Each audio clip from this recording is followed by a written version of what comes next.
Hello there everybody, Sabana2 aka Nightmare, and welcome back to Rose Guns Day Season 2. In the last episode, we gave that a hell of an Umineko treatment as we witnessed one hell of a showdown between the forces of Rose and the forces of Caleb, and we finally got to witness Caleb's final stand. Let's just hope it doesn't pull off an Alfred and suddenly just come back out of nowhere. That scene was so fucking hilarious. I loved it. I actually needed that little bit of hilarity in such a tense situation. I'll give him credit. That was fucking hilarious. Also, I was glad that I got to do that Alfred voice again. Now then, I'm guessing we're gonna have ourselves a little bit of a celebration. Which, that's good. After that, the Primavera family took control of the City 23 Special Offers windows and brought prosperity. By now, those ideals Madame Rose had spoken of were far more than cheap talk. She had obtained the wealth, influence, and force needed to make that a reality. And of course, she was prepared to take any dirtiness upon herself. Also, Leo is a beast. Afterwards, Rose, along with Richard and the others, built up their organization and foundation as a family. In the criminal underworld, they were the Primavera family.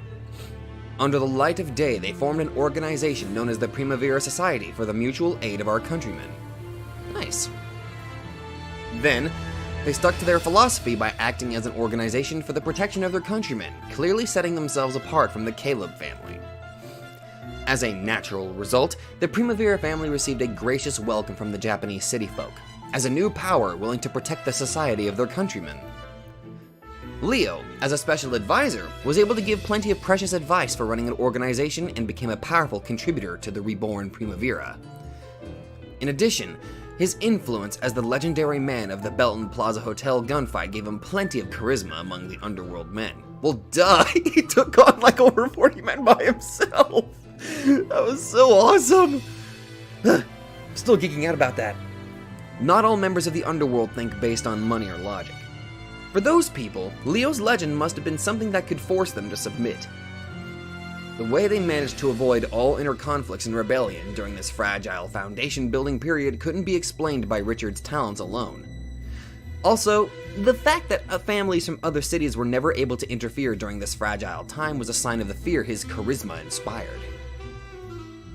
And so, according to some records, on December 30th, 1947, after seeing the Primavera family safely grow to independence, Leo Shishigami withdrew from the Primavera family. Out of respect for his glowing contributions, he was given a lifelong position as an honorary advisor. Of course, it went without saying that he appreciated the solid gold lighter Rose gave him even more. Aww. Aw, if he's gonna leave, that's gonna be kinda sad. I'm gonna miss him. On that day, a first-class room was prepared for him in a cargo passenger ship heading out of Yokohama Harbor. His destination was a country far off to the south. It was the southern county where Leo had left behind a war that he needed to finish. Oh. According to the newspapers, Leo students had suffered crushing defeats in urban battles, but they still refused to surrender. Apparently they had retreated into rural areas and were still continuing to resist. Go get him, Leo. Make sure you don't catch cold. Ah, come on. I'm just going to my second homeland. Compared to there, Japan is way too chilly. Unlike the easygoing Leo, Rose was lost for words. Even though this might be the last time she saw him, she couldn't bring herself to say anything. I'm going to go end my war. This time, I don't plan on returning alive. Please, our homeland. Our homeland only exists within your ideals. No matter what happens, I'll rebuild our homeland to the one whose memory you cherish. Maybe not with wooden row houses and tiled roofs, but I will build the sort of city you'd expect in the good old days, where people live by kindly helping each other out. And I'll be waiting for you. So if you die, you'll definitely miss out. Make sure you come back alive, you hear? Sounds like it'd really be a shame if I died. And I'll become a much more attractive woman. A woman so splendid that no one will ever say, "Weren't you a lady of the evening once?" Eesh. Nah, don't worry about that. That's more my style anyway. Then I'll always stay like this. I'll always remain the way you like me, Leo-kun. So make sure you come back. If you don't, I might fall in love with someone else. Really? Well, I'm over there. I'll never love anyone but you, Rose. Aww. Then I'll do the same thing. I'll only love you, Leo-kun. Sounds nice. People who hear that before going off to war always seem to come back alive. Don't worry. That good luck charm you gave me last night will definitely work. It sure will. All women have magic in them, after all. Aww. That's cute. The hands of the clock showed that the time of their parting was near. The two silhouettes joined amidst the coming and going passengers. Nothing except the steam whistle could have driven them apart. You better come back, Leo. Leo's boat was already out of sight. Rose kept on watching it go, but Richard told her she'd freeze if she stayed any longer, and she went back. The fighting's supposed to be pretty fierce over there. It's no use trying to get him to stop. That's his war, after all. He'll be fine. He's the man of legend, Leo Shishigami. That's right. He's not the sort of man who'd get killed by some puny lead bullet. You should have seen him off too. Shut up. The next time I see him, I'll have grown a lot. That's right. And I'll grow more irresistible. And still grow into an old hag and retire. Oh, okay, this is gonna be kind of weird to say. What did you say, you chibi-lala brat? Jesus. Hey, could you give that a rest? The two of them are coming back. Everyone, thank you so much for waiting. Ladies and gentlemen, let us return to City 23.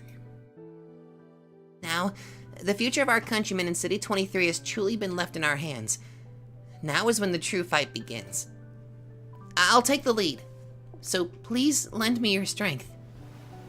Come on, you got this, Rose. Of course. We'll stick with you wherever you go. Let's make one hell of a city and give Leo a shock. And we've got to make the club prosper a whole bunch more. And brother's got to make tons and tons more money, right? Naturally. For the sake of Primavera and the children of the future. Thank you so much, everyone. There's something Leo-kun told me earlier. We're not allowed to stop moving forward. They all joined hands and renewed their vigor. They weren't allowed to stop moving forward. After all, Primavera had taken its first step. Good. Oh, importantly, I'm starving. Let's go get some food. Well, we just passed a pet shop. I'm sure they'll sell you some food. Jeez. What'd you say? Your house is the one that smells like a wild animal. Oh, for God's sake. I just saw a King Burger sign.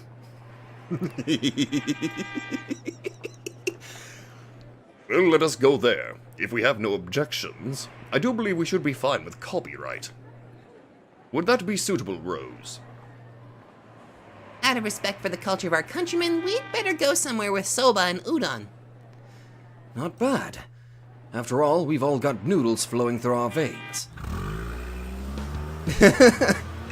Laughing, they all got into the car. Leo was gone, Caleb was gone, and a new era was coming to City 23. Come, let us begin. We are the Primavera family. Yay!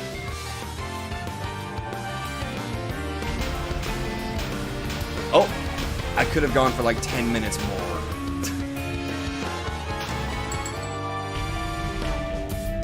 Yeah.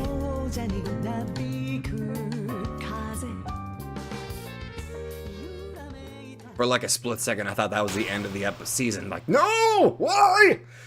That would have been short. When Madame Jeanne finished speaking, she sipped some black tea with an elegant aroma. For a while, I remained stunned. Though I had been called here this morning, it was only around noon now. And yet, I felt dazed, as though I'd finished watching a half-day-long movie. Julie, you must be tired. Why don't we have lunch? Oh, yes, no, it's not as though I'm tired or anything. Still, when the people involved wrote about the nighttime incident of roses and guns, they said it was carried out under your leadership, right? Madame Rose's name had not been left behind in history. All of her great works had been rewritten as accomplishments of Madame Jeanne, because Madame Rose hadn't wanted her own name written into history. After all, it was an era without the internet or those smart whatchamacallits we have now. You mean a smartphone? All it took was a little convincing of the people involved, and you could rewrite history all you liked. Furthermore, it wasn't surface history. It was the dark history of the underworld, which made it even easier. However, neither we nor they have ever let our respect for Madame Rose dim in the slightest. So we at least left a sign. Only in the name of the incident, however. The nighttime incident of roses and guns. I see. According to later research on the nighttime incident of roses and guns, the victory in the war depended not on military strength, but by gaining the backing of America and China through careful preparation. However, after hearing Madame Jeanne's story, I sort of felt as though that needed to be revised somewhat. Because Madame Rose stood up on her own, she was able to get the backing of the Americans and the Chinese. Who would ever involve themselves in a war on the side of someone unwilling to get their own hands dirty? As proof, both Butler and Meiju had actually supported Caleb during the time Primavera lacked the will to go to war. Heaven helps those who help themselves. That famous phrase is from the start of Samuel Smiles' Self-Help written in 1859. In other words, fools who don't make an effort to save themselves will be destroyed. In the previous century, it was the habit of Japanese ladies and gentlemen to refuse to get their own hands dirty, to play dumb and refuse to look trouble in the eye. And they were destroyed. Yep. Those of us living as a minority in the 21st century are surely paying the price for their arrogance in the last century. Whoops, better be careful. If I keep thinking about this and write it in the column, I might be branded as a nationalist. All I want is to pass a normal review and get my normal salary and bonuses and paid acknowledgements. Yep. December 31st, 2012. Yesterday was the 67th anniversary of the day Leo Shigame left Japan. I, Hayashibara Julie, have been called to Madame Jeanne's residence once again and was listening to her stories again. By the way, I plan to go to my family's house for New Year's Day tomorrow. After giving my parents New Year's greetings and apologizing for not bringing a husband candidate for yet another year running, I plan to borrow a room and go through today's manuscript. Well then. Oh, Chapter 7, The Night of Legend, End. Damn. I could have gone for like a few more minutes. Ugh, I'm an idiot! Well, then again, I was kind of running... I ran out of steam by that point, so...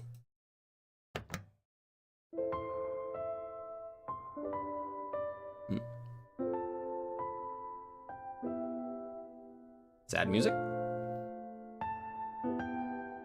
Thank you for waiting, Hayashibara-sama. This way, please. The young man The young man guided me to a luxurious Japanese-style room. I knew what it was like to see a tea room in a cultural exhibit, but this was the first time I had seen one in actual use in someone's house. In modern Japan, Japanese-style rooms in actual use were extremely rare. It goes without saying, but modern Japan is a cosmopolitan state. In other words, it's a state with a mix of races and cultures, but with no characteristic Japanese culture of its own. However, though the Japanese have become such a minority now, up until the 1970s there had been somewhat of a boom of Japanese culture, possibly out of curiosity. At the turn of the century, a neighborhood movement sprang up among Japanese people who had immigrated. According to them, Japanese culture should be condemned since it's tied to pre-war Japan and therefore likely to stir up fear in other Asian countries. As they became more of a minority, they struck the final blow against Japanese culture, which now lacked a successor. If I were to add what Madame Jun would surely say, other people started the problem, but it was us Japanese who struck the final blow. A portion of Japanese senators who wanted immigrant votes voiced their support for this. They stepped forward to take up the flag on expelling Japanese culture.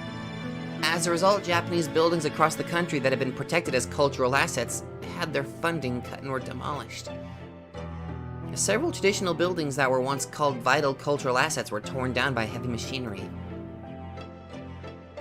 Japanese people stood on the wreckage of their ancestors' culture and spoke of the dawn of a new age, making the peace sign and showing off how cosmopolitan they were.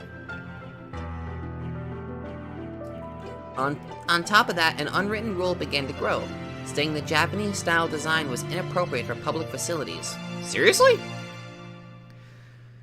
Just the other day, there was an uproar at the breaking-in ceremony of a nearby public office. The design on part of the wallpaper looked Japanese, so they were forced to redo it. That's a little extreme, don't you think? So now, it's customary to do everything in a Western style to avoid any fear of criticism. And in an era like that, it's probably safe to say that only Madame Jun could have built a Japanese-style mansion like this right in the middle of Tokyo. To be honest, that was partly why I felt enormous pressure at being in an orthodox Japanese-style room like this. Is this your first time in a Japanese-style room? Didn't they have one at the Chinese-Japanese Cultural Missionary? Well, more or less. But I've never seen one so authentic, and... Yes, to you, it must look like a room where corrupt politicians plot their conspiracies. Well, we only have those on Wednesdays. Wait, what? No, not at all. I would never. That was also right on the mark. It's because of this era's background. The Japanese room, a place of Japanese culture, had an extremely negative image in modern times. These days, you can never see Japanese rooms except on TV dramas. Yeesh. And even then, it was always shown as a demon's abode, the place where the big villain pulled the strings of Japan's dark side. You know, anime. It was the same in video games. Oh, okay. In RPGs and FPSs, it was normal for Japanese mansions to be the final stage or for Japanese people to be the final boss. That sounds... Huh? In Raging Quest, KOD, and Zombie Hazard, Are those real things, or am I just... Or are those just... No, those can't be real things. Those are just like a... Wait, KOD... Call of Duty? Kill of Duty, I don't know. the mastermind was always Japanese.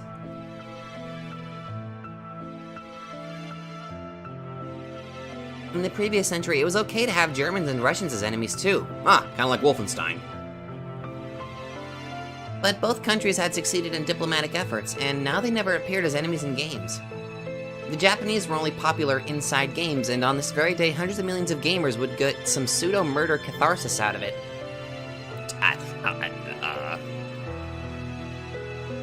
Though personally, I've gotten sick and tired of Japanese last bosses plotting a revival of the Empire. So, as a gamer myself, I was a bit overwhelmed at being guided to a room that looked like a final boss's lair. Okay, so she's a gamer. Great. Without letting that faze me, I enjoyed a precious Japanese lunch. Out of it all, the sashimi was a particularly precious experience. Oh? Can young people these days not handle sashimi? Oh, please forgive me. I'm dying over here. I wouldn't mind if it were cooked, but raw fish is a bit scary to me. I've actually had raw fish. I knew that sashimi was a bit of culture that existed in old Japan. How astounding. Just a mere half-century ago, our Japan had raw fish as part of its staple diet. How unsanitary. Meat that hasn't been cooked to kill the germs is just scary. Yes, it is. That's why I don't eat it that much. I don't eat it at all nowadays. Well, that's probably only for cheap fish. It probably doesn't apply to the ultra-luxury ingredients Madame Jeanne can get. The idea that sashimi is unsanitary is a mainlander's way of thinking. That continent is vast, so it takes several days to carry the fruits of the sea to the inland areas. That's why raw things go bad. Because of that, it became natural to cook it with fire or fry it with oil. As a result, people have grown to assume that uncooked fish has gone bad and is therefore unsanitary. Is that so? Indeed it is. In an island nation like Japan, everywhere is close to the sea, so the fish we get are quite fresh. So, there's no need to cook it and ruin the flavor. Now that you mention it, fruits like that. It's only natural that food freshly picked from a growing area would be delicious without any processing. Exactly. So please, don't be afraid and have a bite. Oh, but don't bite that. That'll be poison and you'll die within about 30 seconds. Wait, what? Having been told that, I had no choice but to eat it. I wasn't exactly Madame Jeanne's trusted friend. I was just the newspaper writer she had chosen. It wasn't as though I'd get a stomachache from a little bit of raw meat. And then she died. It's delicious. Aren't you going to use any soy sauce? Huh? Soy?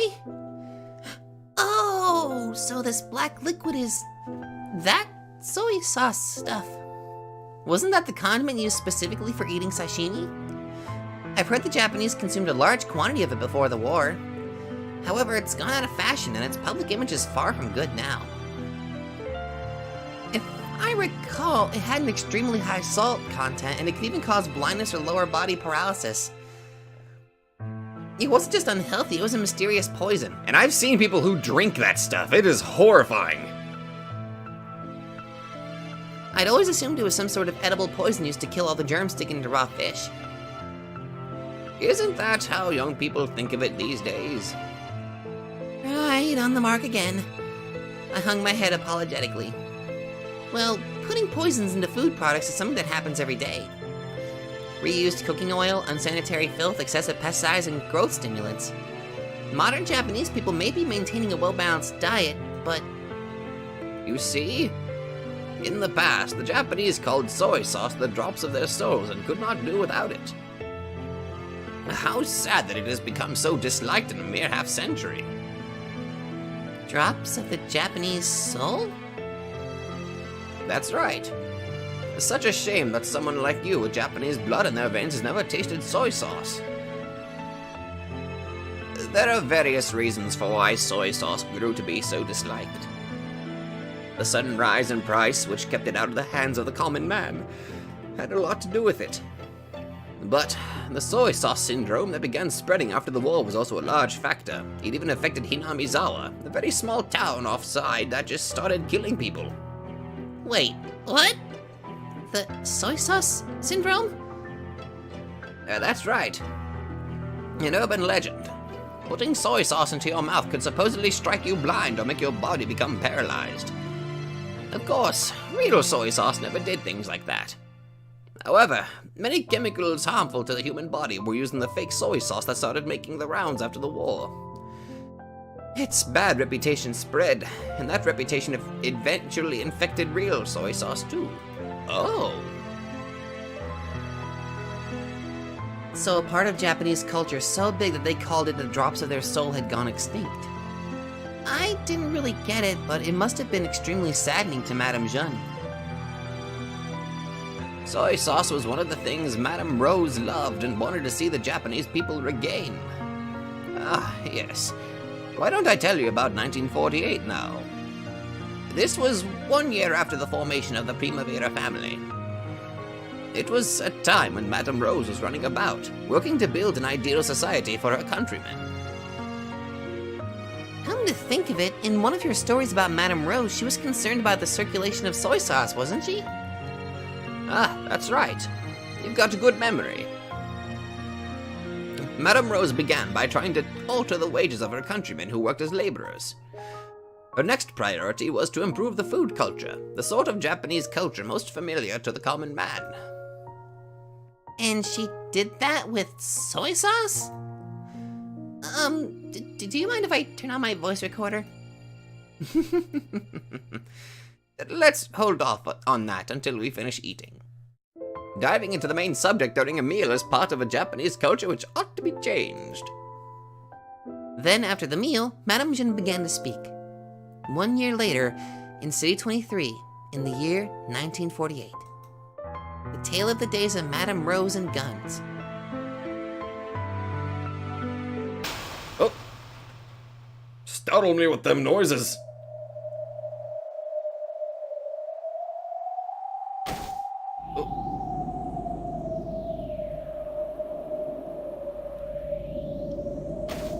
Oh, hi! You have a, you have a Sprite. Oh dear.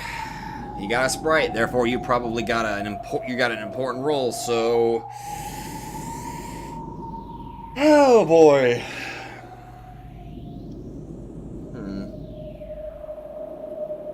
I can't give you the Morgana voice. The Morgana voice needs to be resorted for somebody else.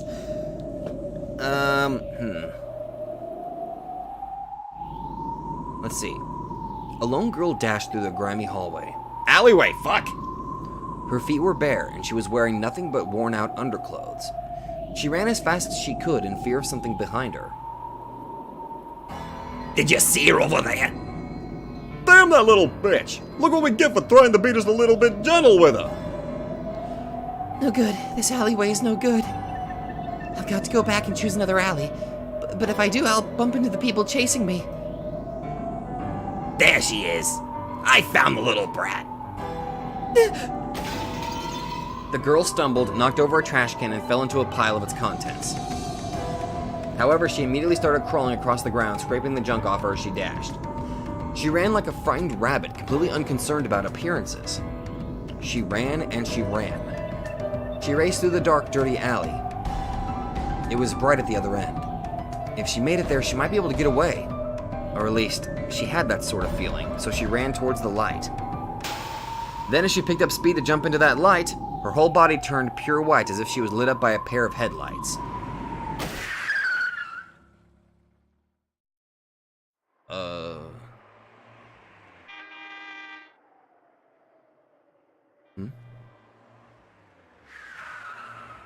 Oh, one of the Americans! In this clambering government district of a city, there were, unsurprisingly, no neon lights to brighten up the night.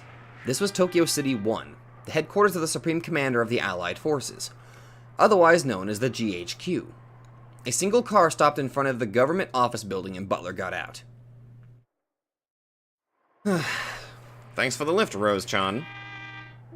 Whoa! Damn! Rose, looking good! No, the pleasure's mine. Thank you for your company today, Captain. It was normally illegal to park here, but the MPs didn't make a scene. Looking at this car, those guards, and Rose's dignified presence itself, it seemed like an almost natural privilege for them. It was fun getting to see you after so long. Still, Tang, you really have gotten a lot more dignified looking. The name Madame Rose doesn't seem out of place anymore. Didn't you want me to become like this? Well, that's a bit more complicated. I did like the old, pure and innocent you. And it's somehow exciting to see a rose budding in darkness as it gradually blends in with the black. Thank you. I'll take that as a wonderful compliment for me as I am now. And of course, I want to continue to treasure the beauty and purity of a rose. But there's something all roses need to have. Of course. Thorns to match their beauty. I have no intention of losing those. Wonderful. You give me the shivers. I could fall for you more and more. Butler kissed Rose on the cheek and disappeared into the crowd of people entering and leaving the building. He was normally assigned to the occupying forces in City 23, so he had no connection with the GHQ. However, he had personal connections with several high-ranking officers who did work at the GHQ. In short, his ambition probably couldn't be contained by City 23 alone. However, he wouldn't be useful as a backer if he were any other way. Even the old showdown against Caleb wouldn't have been possible without the arrangements he had made with the GHQ. The stronger his connections were, the more it benefited Primavera. Of course, that was true only as long as Primavera benefited him. The relationship between Butler and Primavera had grown even tighter than before. As she gazed lazily at the nightlights through the car window, Rose suddenly noticed her face reflected in the window. Wayne-kun, do you think I've changed a bit? You give off a dignified presence fitting for one who stands at the top of City 23. Whoa! Holy shit! Look at you, dude! Damn, Wayne! Now, fucking style! Wayne answered from where he sat in a suit in the passenger's seat. Damn! Wayne had himself developed quite an impressive presence. Ever since that day when we announced the formation of the Primavera family, all of us had been reborn. Do we all get new looks? Even the once short-tempered Wayne-kun is wearing a suit, and though he was shy about it at first, I think he wears it pretty well now. It's strange, but people's hearts change when they change their outfits. I still have to change a lot more. I know. So do I. So do we. Unless we change even more, you'll leave us all behind. I've gotten a lot to learn too. Or I won't be qualified to lead the way for everyone. Look out! In the dim road leading to City 23, a person suddenly appeared in the headlights. Oh! The white shadow had suddenly shot out from an alley. Someone let out a stifled scream at the same moment a dull impact shook the car. The driver quickly stepped on the brakes and finally came to a stop, leaving tire marks on the road behind them. What happened? Did we hit someone? Is she okay? Stay here, Rose-san. I'll go take a look. The car in front of them with the guards noticed the accident and came screeching to a stop. The guards all came running. Rose stayed inside the car as ordered, looking out the back window worriedly. Under the dim road lights, she could see a single girl lying on the ground. She didn't know why the girl had come running onto the road all of a sudden, but there was no doubt that they had hit her. I wonder where she got hit. I hope she's okay. Wayne-san! This woman suddenly jumped out, and we hit her. Hey there, miss, you okay? They shook her, but she only seemed to moan slightly. However, they couldn't be sure she was okay unless they took her to a doctor. It would do no one any good to have a rumor going around that Madame Rose had hit a girl and run. Of course, Rose would never even suggest leaving her behind. Instead of calling an ambulance, it'll probably be faster if we take her to the hospital. Understood. Actually, you know what? I'm gonna give, like, anybody that works with the Primavera family, I'm not gonna give them, like, the, hey, you know what, I'm gonna try to give them a much more dignified, since they're, I guess, good guys. Understood. Hey, grab her feet. The guards tried to lift the girl up. Wayne took another look at her and frowned dubiously. She was wearing worn-out underclothing. On top of that, her feet were bare. Sometimes, starving girls would dress up as pitiable as possible to try and earn sympathy. The guards seemed to be thinking this, but Wayne's keen nose told him something completely different. At that moment, several men appeared from the darkness she had leapt from. Whoa, sorry to bother you guys. That little brat is with us. Our apologies if he's bothered you. Would you mind handing her over to us? Don't get any closer. Huh? Don't even try and approach me casually when I'm dressed up all nice, scum. What's with this kid? You got a problem with us? The men took knives out of their pockets and held them up to be seen. You wouldn't want to get a hole in those pretty clothes, would ya? Put the brat down and scram. Do these fucks not even know who the hell they're dealing with? This is why I can't stand other cities. Stop trying to look cool and start. Hey, wait a sec. As one man got caught up in the moment, he aimed his knife at Wayne's forehead and his buddy grabbed his shoulder and stopped him. Because the guards had surrounded them and were pointing cold gun barrels at them. I'm sorry. Just got caught up in the moment. Looks like you picked the wrong fight. Wayne, son, what should we do with them? Please spare me! I've just been telling guys to work. Making some pocket change by selling the bodies of little girls? No, we were just giving food and shelter to a brat without a home and... Oh, my apologies. I must have misunderstood. In that case, we'll take over that job for you. Any problems with that? No, we couldn't ask you to. Do we shoot them? It'll be too loud here. Let's drop them somewhere else. Somebody help!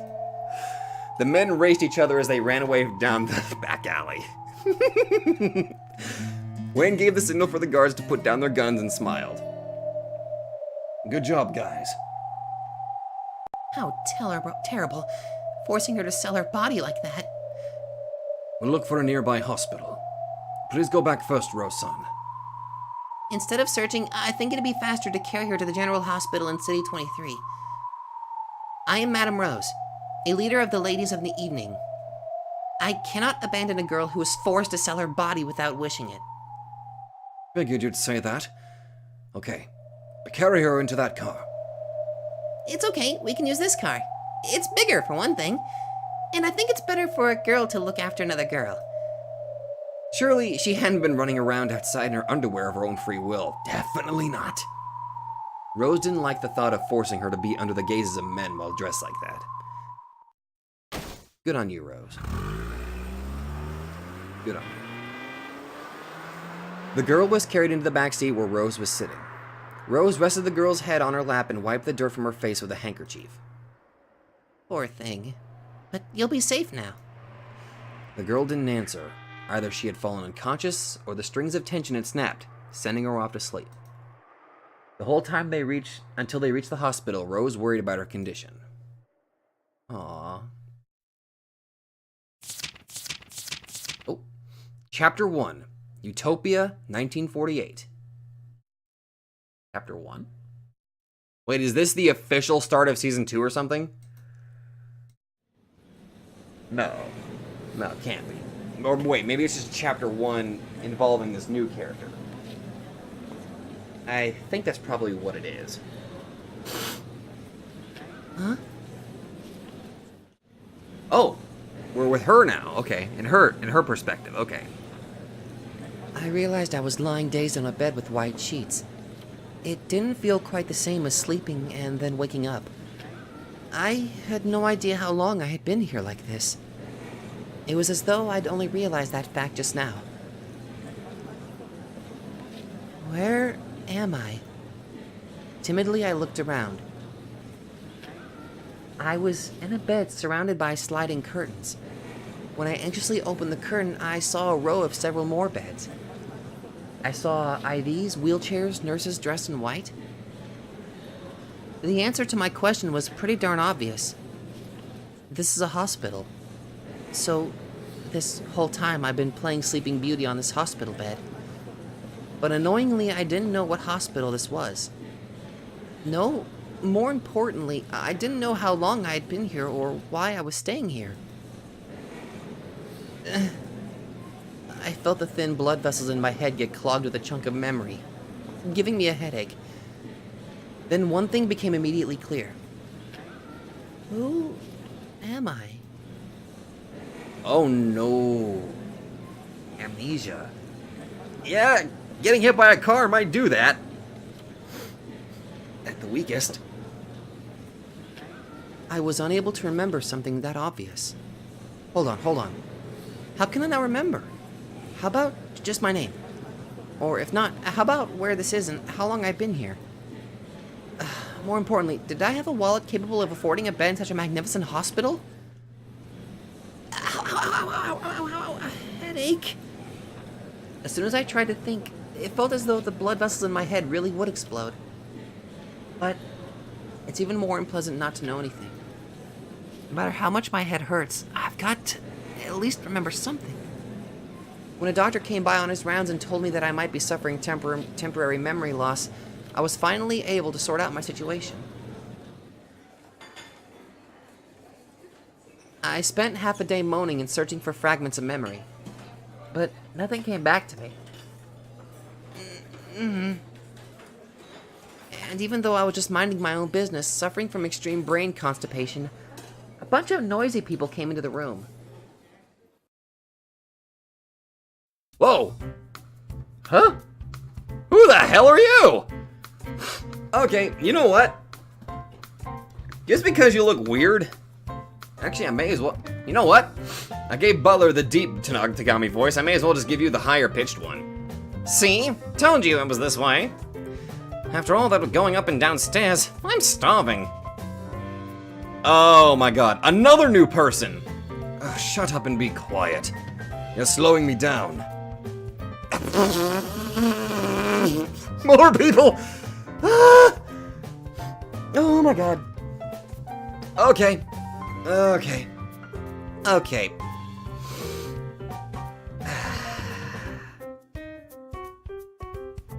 I have no idea. Like hell, you're slowing us down more than anyone, Oliver. If you just asked at the front desk, we wouldn't have to worry about being lost. Sheesh. We're proud wolves, aren't we?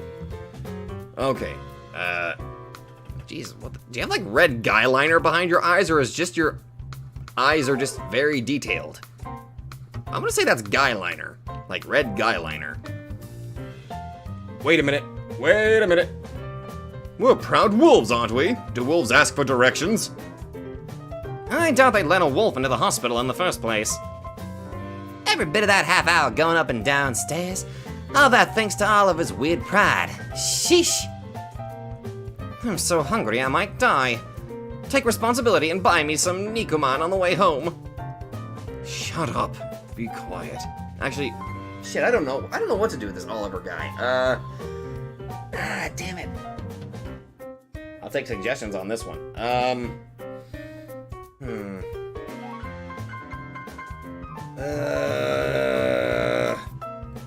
Shut up. Be quiet. Play with your own money. We are proud wolves. Wolves don't buy stuff and eat it right away. Hey, I'm trying to remember my own name here. Why are you so noisy? Then of all things, the three of them came to the bed next to mine. We're looking for the girl in this room. This must be her. The girl? They were looking at an old lady lying peacefully on her bed. She must have been fast asleep since she didn't react to their noise in any way. You sure they didn't mean Granny? Silence, fool.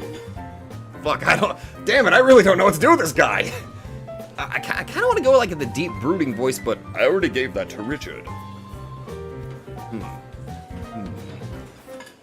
Less deeper one. Silence, fool. This is an expression that Wayne-san uses. He says, girl, when he means an old lady. That's Wayne-san for you. He's so cool. Fanboy of Wayne? No way, I don't think so. But she's sleeping, isn't she? Shouldn't we wake her up? What an uncouth child. At times like this, the manners of the noble wolf tell us to wait until she wakes up. That's got nothing to do with wolves. Wait, meaning how long? My stomach and back are gonna be squished together until I die. At any rate, we shall wait here until she wakes up. If you have any objections, feel free to leave. I, at least, will follow Wayne-san's orders until the end. Oh, wait a minute, I could give him, like, the deep Okabe voice that I was doing. That could work. The tall young man named Oliver grabbed the nearby chair, plopped down on it, and took a book out and started to read. Seeing this, the short boy who kept complaining about being hungry sat down on the floor, his stomach rumbling. A girl scolded him for sitting on the floor. The young man yelled at them to shut up and be quiet. The boy's stomach kept rumbling. How can they be so unbelievably noisy? Then, for just an instant, my eyes met the girl's through a gap in the curtain. Hey, Oliver? Shut up. Be quiet. I'm reading. It's the story of a fool who got locked up for 19 years just for stealing a loaf of bread. If I could get 19 years of food in the clink, I'd like to go there too. Aren't you talking about Les Miserables? Though the covers of his book read Crime and Punishment. Shut up. Be quiet. I was only testing you. More importantly, look! The girl pointed at me. The young man's gaze crossed mine too. Isn't this the girl Wayne's son was talking about? Ah! She's right! It's a real girl! Hey, don't point. It's rude. I'll go ask if she's really the girl Wayne's son was talking about. Oh, for God's sake. Go ask that nurse. We can't trust Oliver. Sheesh. I'm not wrong. They didn't seem to put much faith in their leader, Oliver. Oh my God. The boy grabbed a nurse in the hall, pointed this way, and talked with her for a bit. Then, for better or worse, it was revealed that the three noisy people were here to see me. Okay. I'm Charles. Nice to meet you. Hey, this is a hospital! Keep your voice down! Sorry about that. I'm Nina. I'm really sorry about these adults being so noisy. She spoke Japanese in a very noticeable dialect. I was more or less able to make out what she said, but if I ever let my guard down, I'd lose track of what she was saying. Hello, a pleasure to meet you. They were so noisy that I still hadn't remembered my name when it came to time to introduce myself. Still, by now, it was all so noisy and stupid that I couldn't really feel great about anything. I'm Oliver. We came here to get you in accordance with Wayne's son's order. We also heard that you lost your memory and have no place to live. I'd realized that my memory was gone, but I also have no home? The shocking truth was almost as shocking as the casual way I'd been told it. However, that name Wayne seemed vaguely familiar to me. That and Rose? Ah, that's right. You got hit by Madame Rose's car. If you're trying to earn some cash by faking car accidents, you probably want to get a new job, because you really suck at it. That's a high-level job, since you need to get the angle just right. It's way easier to steal some corrupt merchant's wallet instead. Enough of your weird ideas! Ugh. I'm sorry, these men are just incapable of politeness. Oh, no, that's... That was all I could manage to say. Jeez. Okay, I was not ready for more characters. 4 in a row. Jesus.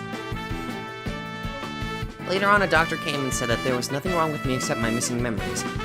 Apparently, almost a week had passed since I had been brought in here. Please don't let Nina and Rose be in the same room, because I'm going to have trouble trying to differentiate the voices. Going by what they said, this Wayne person was apparently the one who sent them to get me. And the boss of all these people was apparently named Madame Rose. Apparently this lady thinks had hit me with a car and has been worrying about it this whole time.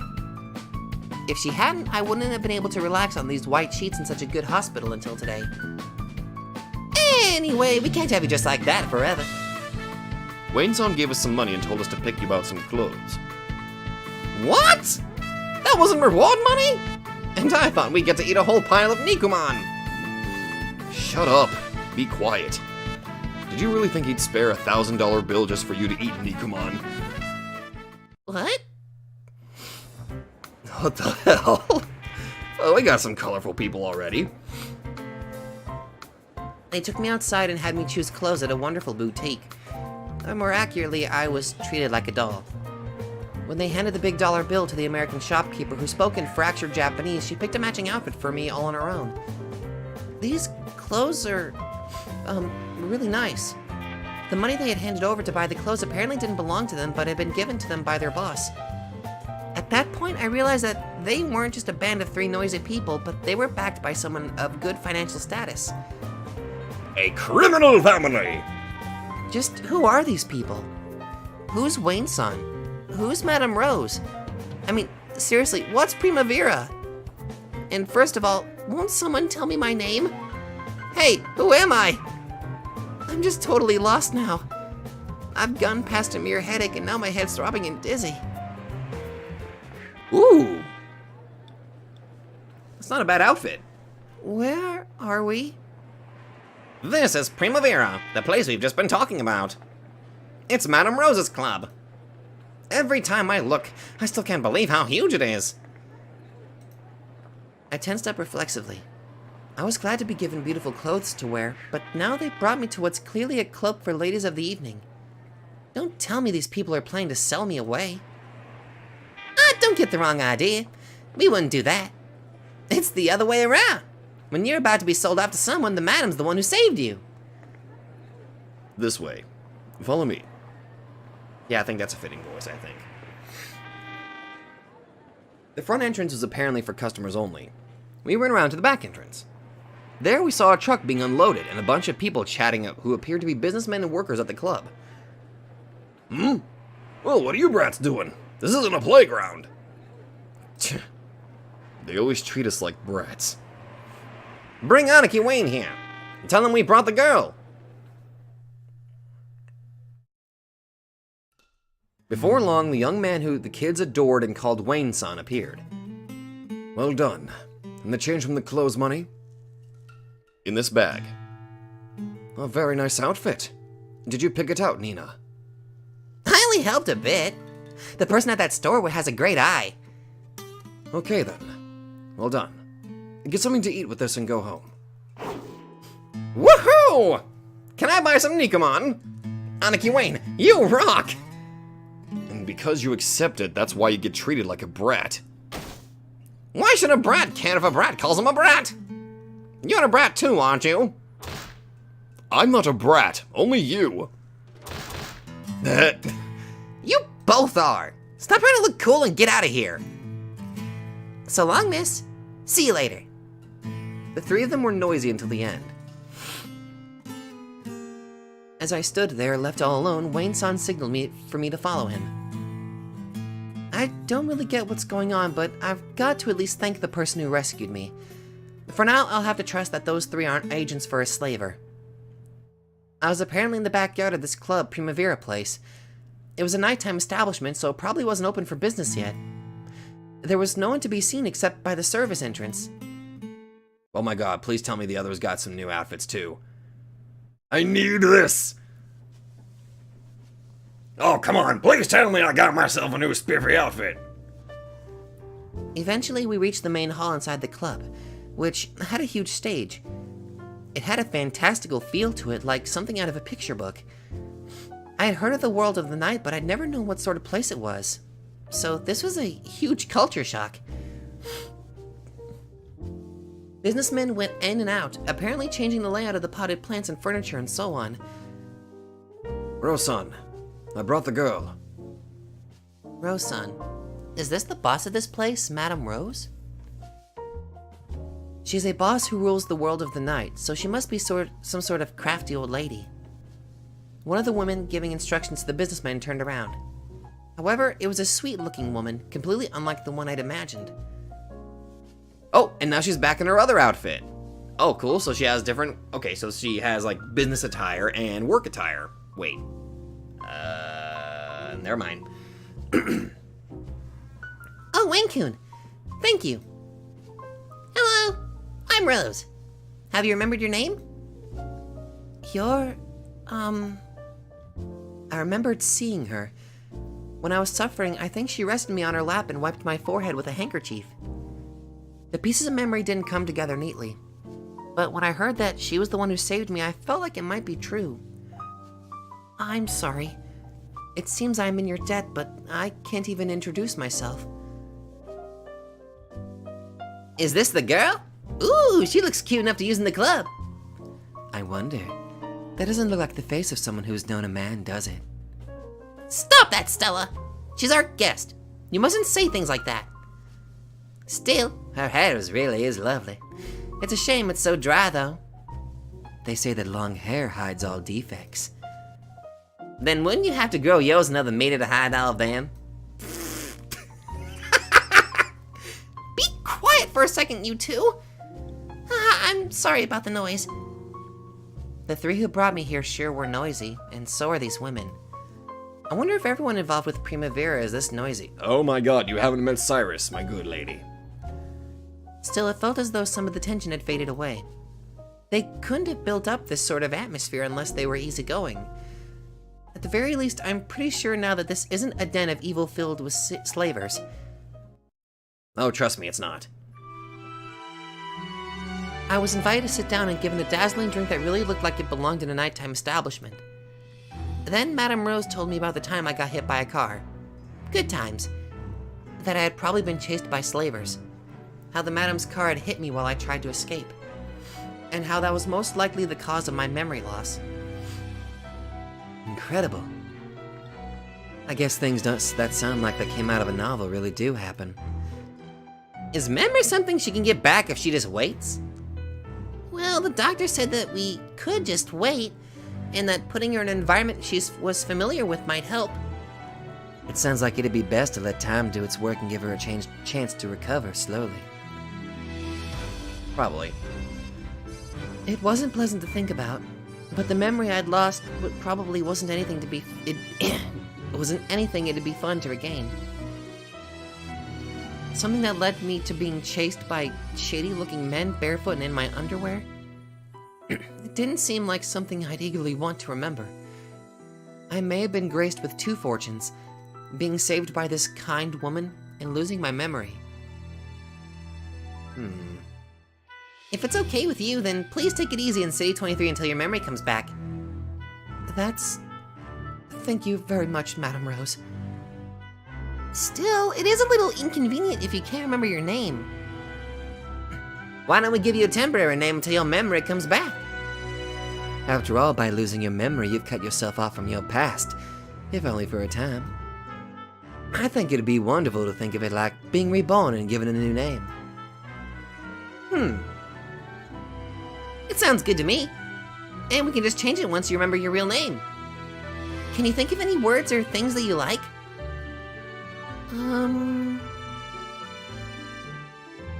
That's one heck of a request considering I've got no memory. I had nowhere to turn inside my head, especially for something as important as deciding my name. Nothing's coming to me right away. If it's okay with you, would you mind giving me a name, Madame Rose? Huh? Me? I can think of the old me as having died in the accident. So since I was able to stay alive thanks to her, you might as well say she gave me my life. Well, then, that hair of yours is really long and beautiful. I wonder if I can link that to a name somehow. Long hair? Huh. Doesn't having long hair just make it a pain to deal with? You'd rather just cut it right off and use the spare time for a nice long drink after a bath, right? Maybe you should use some of the time you spend on your hair to clean your room a little. Ah, Rapunzel!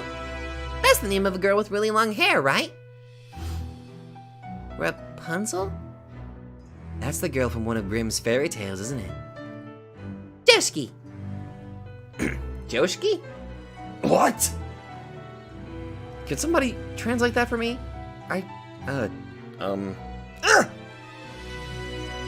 Okay, then until you remember your name, you're Rapunzel. How about Zell for short? It was a temporary name, so I had no complaints. Interestingly, just being given a name seemed to clear some of the fog from my mind. Thank you so much. Then from now on, I'll introduce myself as Zell.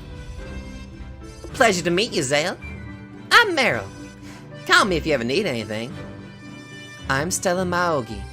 If you ever feel like taking a job here, I'll work you hard. We'll see.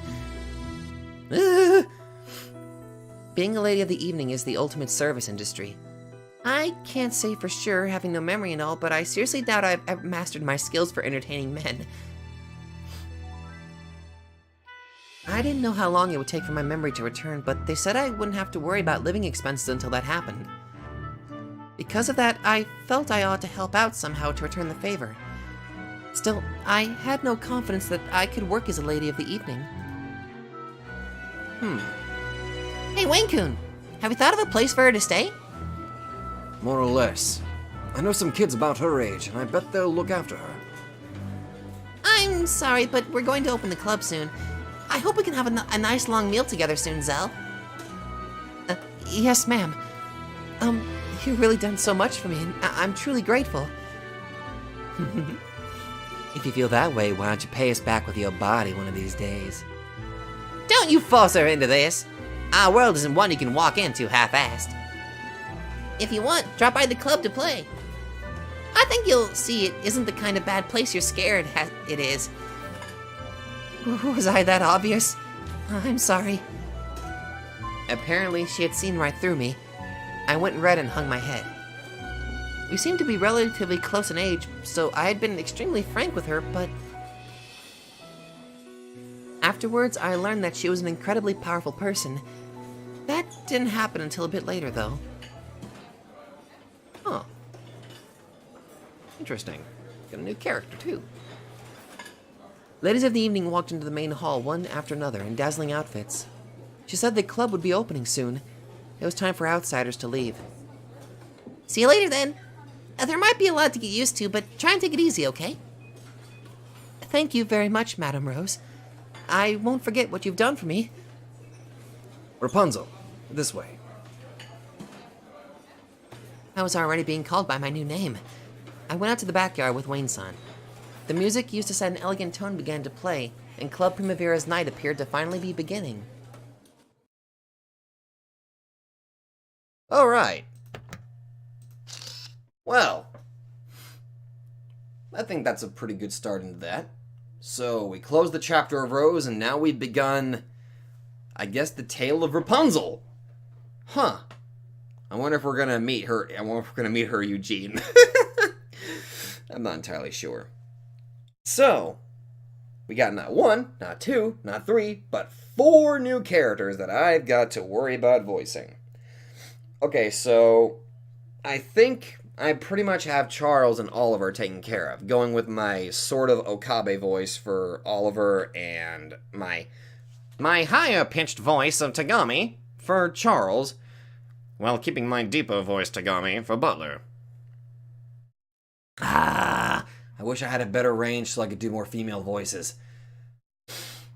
It's gonna take me some time to get Nina a voice, but I think I found something for Rapunzel, sort of. Anyway, if you guys like this, be sure to let me know. Okay. Oh boy. I'm gonna miss Leo. Nobody's gonna get his voice. No. Leo's gotta make a return so I can give him his voice, but... something tells me we're not gonna be seeing Leo again. Which is gonna be sad if that's the case. Anyway, like I said, thank you all so much for watching, and I will see you guys in the next video. I'm actually hoping to see more of this, actually. Hello there, everybody. SkydivingQuagga here, and if you like this video, be sure to let me know in the comments down below. And hey, if you guys like my content, then maybe you'd like to check out another channel who I think deserves equal attention. So click that nightmare emblem and check out that channel, or go to the links in the description down below. Once again, thank you, and I'll see you guys in the next video.